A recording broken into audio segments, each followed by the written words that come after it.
چنانچہ امام مالک رحمۃ اللہ علیہ بہت بڑے امام گزرے ہیں فقہاء اربعہ میں. امام ابو حنیفہ کے بعد دوسرے نمبر پر ان کا مقام اور مرتبہ ہے.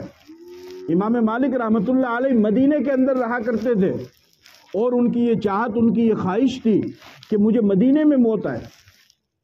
چنانچہ کافی عرصہ گزر گیا تو ایک مرتبہ خواب میں اللہ کے نبی صلی اللہ علیہ وسلم کی زیارت ہوئی تو امام مالک رحمۃ اللہ علیہ نے نبی پاک صلی اللہ علیہ وسلم سے سوال کیا کہ یا رسول اللہ، میں اتنے دن سے آپ کے شہر مدینے کے اندر رہ رہا ہوں، میں یہ چاہتا ہوں کہ میری موت مدینے کے اندر آئے. اب مجھے سمجھ میں نہیں آ رہا ہے کہ مجھے مدینے میں موت آئے گی یا نہیں آئے گی، یا رسول اللہ آپ بتا دیجئے.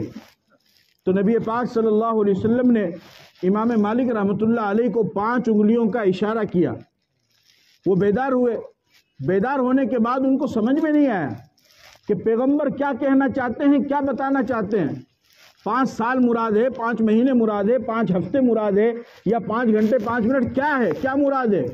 اس وقت کے بڑے تعبیر بتانے والے تھے خواب کی امام ابن سیرین رحمۃ اللہ علیہ.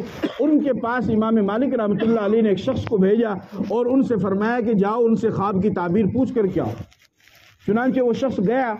امام ابن سیرین رحمۃ اللہ علیہ نے فرمایا کہ اللہ کے نبی صلی اللہ علیہ وسلم نے جو 5 انگلیوں کا اشارہ کیا، ان 5 انگلیوں سے مراد 5 سال یا 5 مہینہ یا 5 ہفتہ نہیں ہے، بلکہ اللہ کے نبی نے قرآن کریم کی اس آیت کی طرف اشارہ کیا ہے کہ جس میں اللہ رب العزت نے یہ ارشاد فرمایا ہے کہ 5 چیزیں ایسی ہیں کہ ان کا علم اللہ کے سوا کسی کو بھی نہیں ہے، یہاں تک کہ نبی کو بھی نہیں ہے. کتنی چیزیں ہیں؟ 5 چیزیں.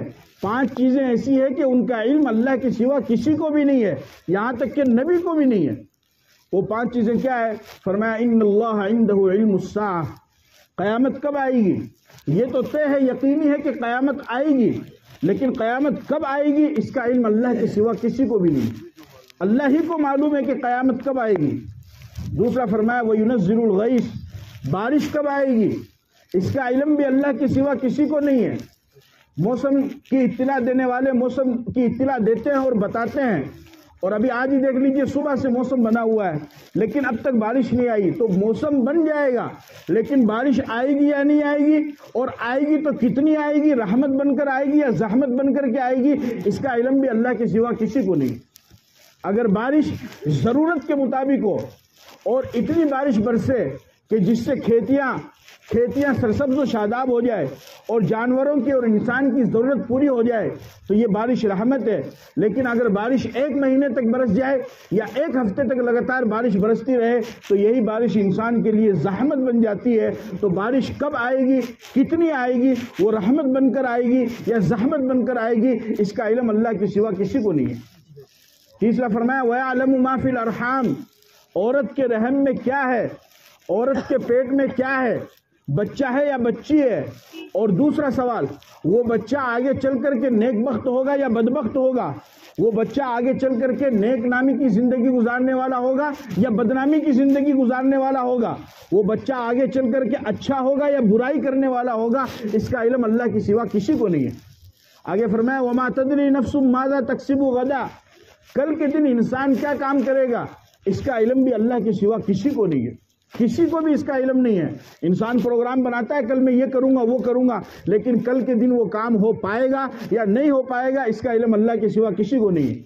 اور 5ویں چیز فرمایا وَمَا تَدْرِي نَفْسٌ بِأَيِّ أَرْضٍ تَمُوتُ. کل کے دن کون زندہ رہے گا کون مر جائے گا اس کا علم اللہ کے سوا کسی کو نہیں ہے.